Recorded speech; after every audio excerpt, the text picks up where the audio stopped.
let's see how to sweep this pistol. Okay.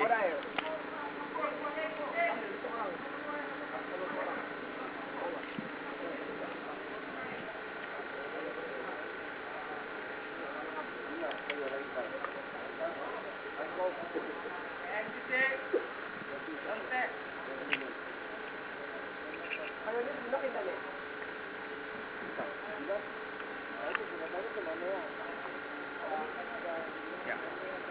Done. Well done.